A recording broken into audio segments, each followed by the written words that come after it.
Je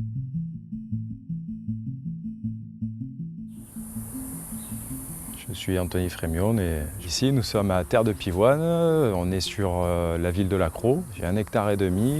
J'ai mis en place des ombrières photovoltaïques. C'est un dispositif qui me permet de faire de l'ombre sur une parcelle de mon exploitation et de limiter l'impact climatique sur mon exploitation. La particularité de ces ombrières, c'est que ce sont des panneaux qui sont fixes et 2 panneaux qui coulissent l'un sous l'autre à la demande. Donc en fait, on a des capteurs qui sont installés sur l'exploitation et en fonction des paramètres qu'on a mis en place avec Ombrea, les installateurs des ombrières, tout est automatisé.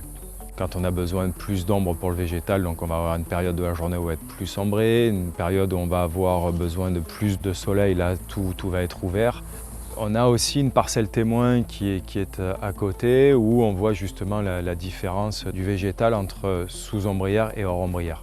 La différence, elle a été assez sensible sur plusieurs points. D'abord, le premier point, j'ai diminué de 30% ma consommation d'eau. Donc à mon échelle, c'est quand même l'équivalent d'un bassin olympique par an. Donc c'est assez conséquent. Ensuite, en termes de grandeur de tige, il faut savoir que la fleur elle est vendue à la longueur pour la plupart du temps.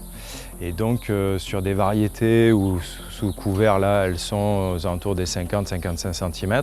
Là, on a eu du 90 cm. Et donc c'est assez exceptionnel. On a eu aussi une qualité de tige qui a été assez importante. La mise en réserve, le feuillage reste vert beaucoup plus longtemps, donc la mise en réserve naturelle de la plante est optimum.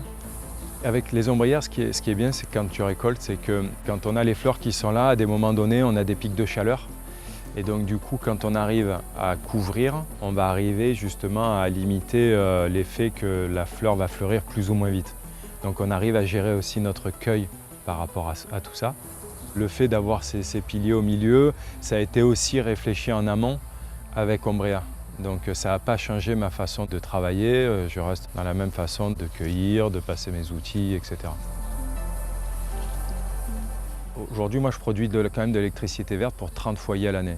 Avec ma petite structure, c'est quand même assez conséquent.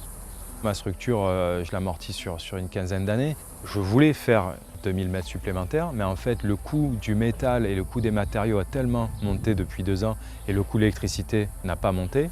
Cet outil n'est plus viable même sur 20 ans.